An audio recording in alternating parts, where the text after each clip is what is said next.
Hello, good evening, everybody. Welcome to our Tuesday evening, where we are diving a little bit deeper into the technical side of things. And we've been working through a series, and last week we started a new chapter, new topic on our digestive system, which is obviously a very important part of the body, because if our digestive system isn't working, we are not able to absorb any nutrients, and we will not live very long, because it's pointless putting food and other things into the mouth if your body cannot break it down and use it. So the digestive system is a vital part, and it is quite a complex thing. As we saw last week, it starts in the mouth with the teeth and the saliva, and everything else works down through the throat and into the stomach and into the liver and all the rest of it. So we're going to go into the next part tonight to see the next part of the journey of how the digestive system works.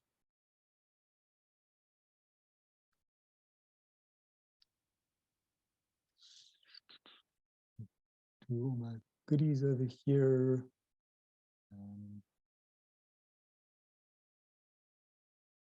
Shrink me down as well.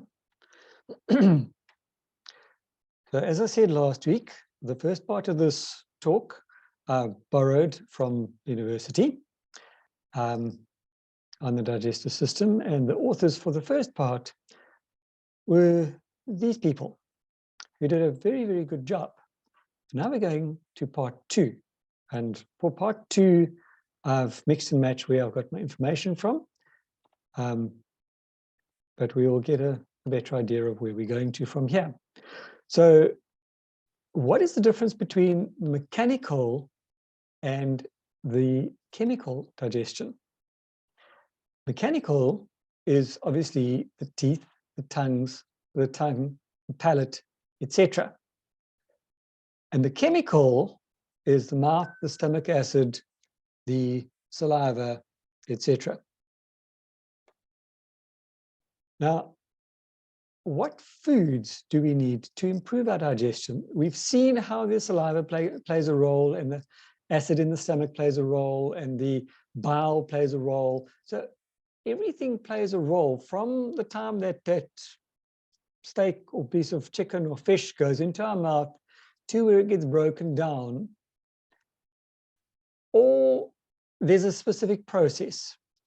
And if there's a breakdown somewhere along there, like we missing our teeth, for instance, so we can't chew our food properly. We've had radiation for cancer in the mouth area, and the saliva has, or salivary glands have been damaged, and they can no longer produce saliva. That causes a problem, because now you're not able to start the digestive process. If your stomach acid is not correct, you're not going to be able to break down the food correctly.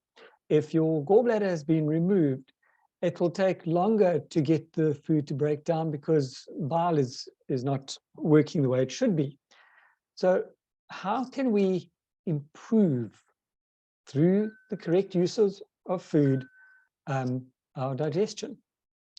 So digestive problems such as gas, constipation, and diarrhea affect millions, with about 15% of people in Western countries experiencing a severe form of gut sensitivity called irritable bowel syndrome, or IBS. Sadly, it's becoming quite a common problem these days, because a lot of people are suffering from this because of diet. So here are a list of 5 foods that promote healthier digestion and help you avoid the common gastrointestinal symptoms. First thing, now, as we go through this, this is a generalized series of source of information that I've got from numerous different nutrition websites, not near life, but see if you can pick up the common information that we are familiar with. Whole grains, white or brown rice, whole wheat or white bread. Doctors say that if you want your gut to work better, you need to choose whole grains, since the optimal colon function requires at least 25 grams of fiber daily. A diabetic needs more than that. They need in the region of about 32 to 37 grams of fiber daily. And if you're not getting your whole grains, you're probably not going to be getting sufficient fiber. Compared to refined carbohydrates like white bread and pasta, whole grains provide lots of fiber as well as added nutrients such as omega-3 fatty acids. We don't just get omegas from fish, we get it from whole grains as well. In fact, omega-3 is found in most food supplies, just by the way. It's just you get different qualities in different sources of food. When gut bacteria ferment fiber, they produce short-chain fatty acids. And these molecules encourage proper function in the cells lining the colon, where 70% of our immune cells live. So if we are not providing the correct bacteria, our immunity is compromised. Despite the popularity of low-carb diets for weight loss, avoiding grains altogether may not be so great for the good gut bacteria that thrive on fiber. Remember, there are different types of fiber, soluble and insoluble, and lignans and pectins. We'll get into all of that, just by the way. But just so that you know, fiber is not just wheat bix or bran flakes. Fiber is more than that. Next thing we need to look at are our leafy greens. Those who have ever had a meal with Charlie will know what we mean with these. Leafy greens such as spinach or kale are excellent sources of fiber, as well as nutrients like folate, vitamin C, vitamin K, and vitamin A. And research shows that leafy greens also contain a specific type of sugar that helps fuel growth of healthy gut bacteria. Sugar, when we speak about sugar, isn't always that white crystalline stuff that we are familiar with that we put in our tea or coffee. There are different types of sugars. Now, the white crystalline stuff that we're familiar with is the processed sugar. It is a carbohydrate that is being processed almost to death. So it is not a good source. Rather let your body use a complex carbohydrate to create its own source of sugar into the system. Eating a lot of fiber and leafy greens allows you to develop an ideal gut microbiome, those trillions of organisms that live in the colon. The next thing is protein. Now, people with IBS or bowel sensitivity should stick with lean proteins and avoid foods that are rich in fat, including, or should I say specifically, fried foods. High-fat foods can trigger contractions of the colon, and the high-fat content of red meat is just one reason to choose healthier options, because by triggering those contractions, you're going to irritate the bowel even more and cause a lot of spasm and cramping, which, if you've ever experienced it, is not fun. Now, experts say that red meat also promotes colon bacteria that produce chemicals associated with an increased risk of clogged arteries. Then we need the low fructose fruits. And this is just some suggestions of what they are. If you're somebody who's prone to gas and bloating, you may want to try reducing your consumption of fructose. Some fruits such as apples, pears, and mango are all high in fructose. On the other hand, berries, citrus fruits such as oranges and grapefruit contain less fructose, making them easier to tolerate and less likely to cause gas. Bananas are another low fructose fruit that are fiber-rich and contain inulin, which is a substance that stimulates the growth of good bacteria in the gut.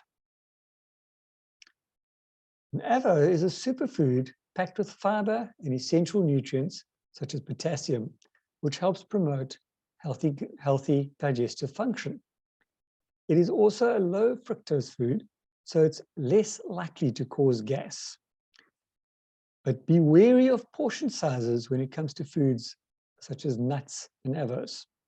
Although they are rich in nutrients, they're also high in fat, so be sure to eat them in moderation. Like with everything, too much of something can be bad for you. Much the same as too little of something can be bad for you. We know we need water, but too much water can cause problems. Too little water can also cause problems. So it's always good to get the correct amounts. Now, these are some of the foods that have been recommended, but if you're not getting those foods for whatever reason, maybe you have food intolerances, maybe you have food allergies, maybe it's not seasonal and locally available. This is where supplementation comes in.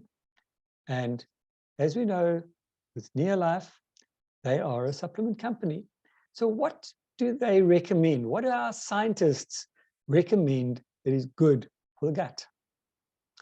First one, probably one of my favorite ones, is Acidophilus Plus. It is beneficial, good intestinal bacteria, promotes health, discourages the growth of disease-causing or bad bacteria and pathogenic fungi, and improve the balance of microbes which normally inhabit our intestines. Remember, in your intestines, you've got good and bad bacteria. And I think it's Dr. Ariana Karugi likes to say, there's just so much real estate available in the gut. So you don't want too much of the bad stuff because it's going to overpower, which is why we need more of the good stuff. Many beneficial bacteria transform naturally occurring sugars, especially lactose, which you find in milk, into lactic acid, promoting a more balanced and stable intestinal environment. As one of the most abundant sources of lactose is milk, these beneficial bacteria have been used for thousands of years to produce things like yogurt, cheese, and fermented milks.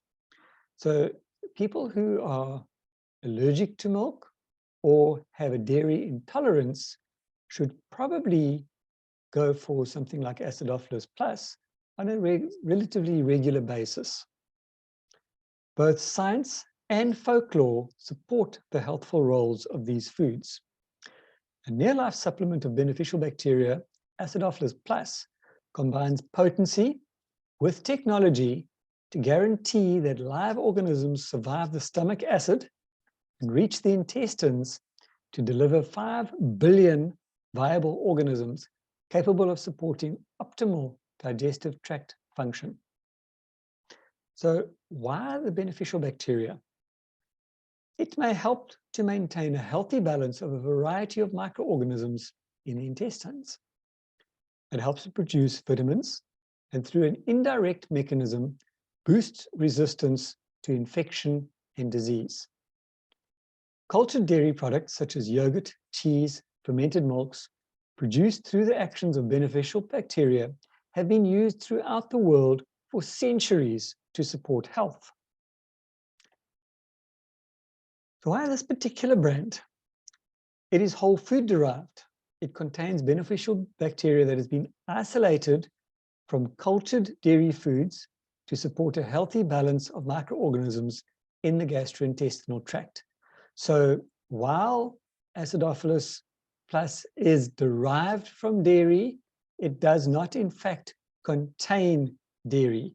So in my opinion, and as far as I know, to the best of my knowledge, people who are allergic to dairy or have a dairy intolerance can safely take or use Acidophilus. It is a broad spectrum because it delivers 5 types of beneficial bacteria, namely beneficial lactic acid producing bacteria. Some really big words over there. So You can go through them if you want to. It's Lactobacillus acidophilus, Lactobacillus bulgarius, Lactobacillus casei, Bifidobacterium bifidum, and Streptococcus thermophilus. So if you really want to sound fancy and clever, you can tell people what these things are, but you don't really need to know them. People really want to know what they are, they can read the label on the bottle, because it's stated very clearly there exactly which bacteria we've got. But we'll stick to the simple one called acidophilus, just because it's easier to say. It's concentrated.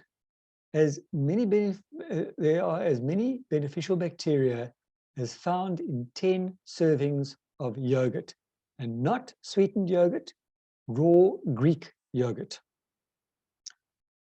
The potency is guaranteed because each capsule is filled with 5 billion live organisms and protected for delivery to the intestines. Near-life's bacterial strains are cultivated under strict conditions to guarantee high levels of active bacteria, much higher numbers than are found in a serving of cultured dairy foods, in fact.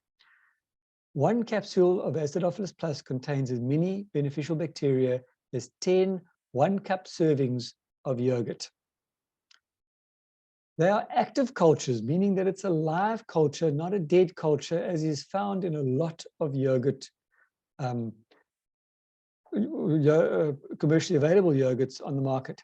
They will tell you it has bacteria, or even your probiotics are available. They will tell you it has bacteria, good bacteria, but they don't tell you if it is active or inactive. Now, with this particular one, you have an exclusive gel guard protection system that assures that the maximum number of live bacteria survive the stomach acid and reach the site of action, namely the intestines. When the capsule encounters the acidic environment of the stomach, it dissolves, and the contents of the capsule form an insoluble matrix which protect the bacteria. When the stomach contents reach the intestines, the gel guard matrix is dissolved and the bacteria are released. Active cultures are delivered exactly where they must act to exert their healthful effects. So when you take one of these really small little capsules, you know that you are getting the full benefit, not just part of the benefit. So when the bottle says they will guarantee 5 billion live bacteria, they mean that you will get a minimum of 5 billion active live bacteria at the date, at the use by date. So in other words, if you use it when it's still fresh, you will in fact get more than that. It's convenient because each bottle contains a 60-day supply, whereas dairy products are limited to their shelf life.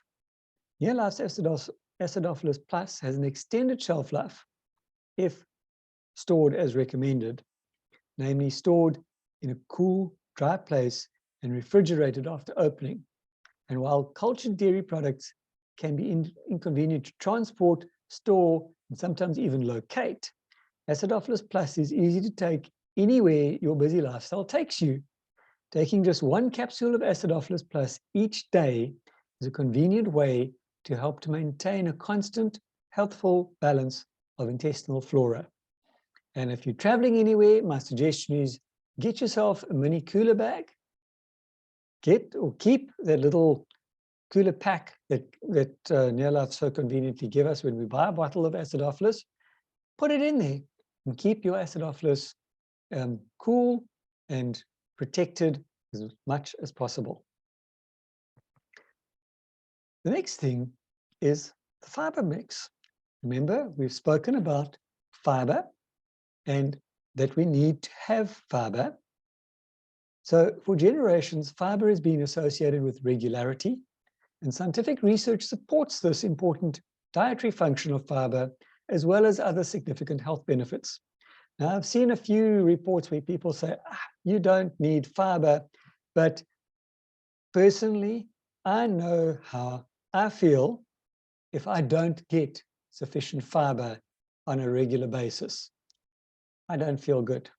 So in my opinion, one needs to have fiber very, very regularly. If you feel that you can survive without it, well, good luck to you.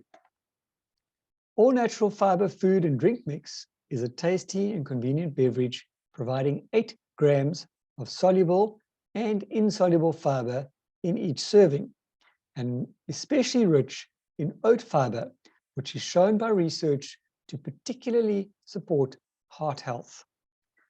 Yes, we've said we need more than just 8 grams of fiber a day. We need, in fact, about 25 grams of fiber. But remember, what we're talking about here is a supplement. In other words, in conjunction to your diet. So check your diet, see what foods you're eating that contain fiber. You can do a Google search to see how much fiber each of those things contain. If you're eating a cereal, for instance, you can check on the box. It will tell you how much fiber it contains. Oats especially will tell you how much fiber it contains. This particular thing is in conjunction to, so it's there to top up if you're not getting sufficient fiber in your diet. So why do we put it in a drink mix? The average person consumes only half the dietary fiber needed for long-term good health. Boosting fiber intake can help to maintain regularity naturally without habit-forming drugs. Increased fiber intake with meals can help you feel fuller and lose weight safely and naturally. Because after all, if you feel full, are you really going to eat more than what you should? When you hit that full button, generally we lose our appetite to have more. We might want to nibble every so often, but if you're feeling full, usually you won't want to have anything more. It is a complete fiber because the drink mix features a blend of soluble and insoluble fibers from 12 natural whole food sources, including whole oats, fruits and vegetables, because different types of fiber confer different health benefits. It provides cellulose, hemicellulose, gum, lignin, and pectin, all 5 types of dietary fiber necessary to maintain good health. The next time somebody says to you, yes, I've got a high fiber diet, I eat my bran flakes every day, maybe you need to let them in on a little secret. And what's nice with this particular product is that they can have their bran flakes. And because of the way that this mix is designed and developed, they can sprinkle it on top of their bran flakes or with their Near Life shake to get the extra fiber that they need. It's concentrated and delicious because each serving provides 8 grams of dietary fiber plus added protein, fructose, and complex carbohydrates for good taste and smooth texture and allowing you to feel fuller for a longer period of time. It contains an exclusive neo-polyfibe, which features a soya polysaccharide, which is the cellular matrix of the heart of the soybean, blended with specially selected whole oat and acerola cherry fiber. Each serving provides as much fiber as 2 apples. It is delicious alone or mixed with your favorite foods. Convenient powder can be mixed with water for a low-fat, high-fiber drink, or added to your favorite Near Life protein drinks and recipes to boost the fiber content. You can even cook with this. So if you wanting to make things like bran muffins, for instance, you can add this in there.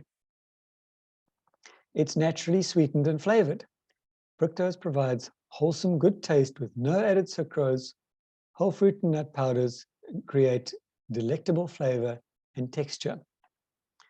It contains no corn or wheat protein and no sulfites. There is less than 1 gram of fat per serving. There's no cholesterol and no added salt, no artificial colors, flavors, sweeteners, preservatives, or sodium are added, and it is gluten-free. It is the convenient way to achieve a natural whole food, high fiber diet. And scientific research has shown that a diet low in saturated fat and cholesterol and high in fruits, vegetables, and grain products that contain fiber may promote regularity, reduce your risk of heart disease by helping to lower the blood cholesterol, contribute to a pleasant feeling of fullness, not a bloated feeling, and each serving provides a rich source of dietary fiber, a balanced blend of soluble and insoluble fibers from whole foods, and unlike Simple Bran, the Neo Polyfibe can help absorb cholesterol from the intestine and carry it out of the body without robbing trace minerals the way some fiber products can do. And there are the directions. You mix 1 scoop or 3 tablespoons, 250 ml of water or milk or your favorite juice, beverage, etc., and blend it well. In your recipes, you can use it for baked goods, sauces, pasta, casseroles, etc. Okay, and I'm going to stop there just because of time. We've got about 7 minutes left, so I'm going to stop my sharing and open the floor to anybody who might have questions before I stop recording. Any questions? Sean, please, I would like to ask something. I've noticed in magazines and on the shelves in the shop, there is this one particular, I won't mention the name, probiotic, and they say it's got live bacteria in. Now, what live bacteria will be in there if we have to put ours in the fridge? Okay, you would need to read the label to see which bacteria that they're using. In my opinion, it is always safer, specifically here in Natal, in the warmer parts of the country, it is always safer to keep it in the fridge because that bacteria is sensitive. If it's exposed to too much heat, you will kill it off. Now, the other question is that live bacteria protected the way that ours is? In other words, is it protected with an acid-proof covering? Because it's all very well and good having the live bacteria, but if it's destroyed or mostly destroyed in the acid stomach content, how beneficial is it? Okay. Do you think maybe if they put it in a powder? Another one they've advertised is a liquid. Okay. It all depends on how it is manufactured and how they process it. But I know a lot of people who have said, but we take a probiotic and it hasn't made any difference. That's probably one. Sean, the other thing is those powders have to go through the acid in the stomach. Correct. And they're unprotected there. So you're wasting the money. Yeah. So you will still get some benefit of that live bacteria, but by the time that it is gone through the stomach acid, you have lost a lot of the potency. So the question is, how effective is it?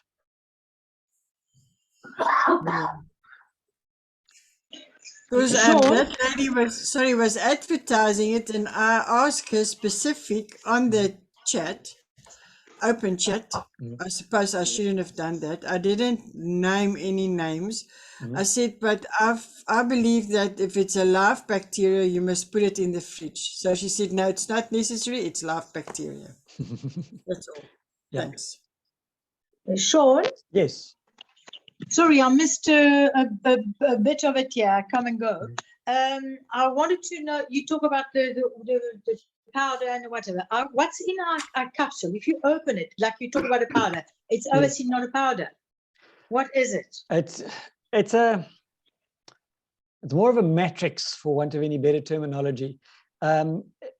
technically it's bacteria that's encapsulated in an acid-proof covering. I'm not too sure Oh, exactly how they've done it, but Okay. it's quite a technological marvel on its own. Okay. Um, Okay. with And it's Neolife, obviously it's live, like you say. correct. So Okay. I have no idea exactly the way that they process it, but Neolife use an artificial stomach and an artificial Yes, I know intestine. that. So Yeah, to check. correct. So by utilizing that, they've been able to see exactly how this goes through the stomach. So essentially, Yeah. when you swallow the capsule, the stomach acid dissolves that capsule. Yeah. And then it forms Yeah. a covering, almost like a Yeah. raincoat, I suppose, over Yes. the bacterial content, which then Okay. proceeds through the stomach into the small intestine. And then, Okay. in an alkaline environment, it dissolves. Yes. And that's when we Okay. get A the bit full like benefit. a bit like the garlic tablets. Exactly the same process. Yeah. Exactly Yeah. the same process. But okay, so my point is, okay, so now like we said, you got to keep its live bacteria, it needs to be in the fridge. How long does it stay? Like if you go from the DSC from the DC to your house or something, and it's not into a cold thing, is it a major problem for how? What's the time limit sort of thing? I think don't put it in the sun. Put it in the cabinet. No, Right. that's fine. But I mean, even if it's in the shade in the car, I'm just wondering, out of being in cold environment or with one of those little packs with it, how long does it last? What's the time? What's the kind of time we have? I would say you've got at least 30 days before it gets majorly affected. And then it would have to so be we stored. got a while. Oh, yeah. Okay. Because okay. when they design it, they factor all of those things in. They factor humans into the whole process. So they know that there could be a break somewhere along the line. So they factor that in, and it'll still be safe.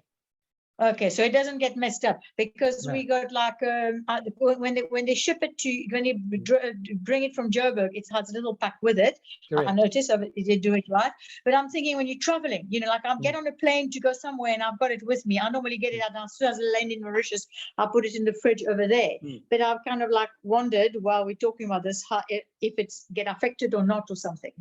I mean, 3 or 4 hours is not a problem. Yeah. But I would say if you've got a little cooler bag or something like that, put it in there. As long as it's in a cool, dark area, it should be fine. Okay, but I mean, in a suitcase, it could be a problem. Yes. Yeah. Okay. All right. Good to know that it's got a few days or something and quite a while. Okay. All right. I'm going to stop recording. Thank you.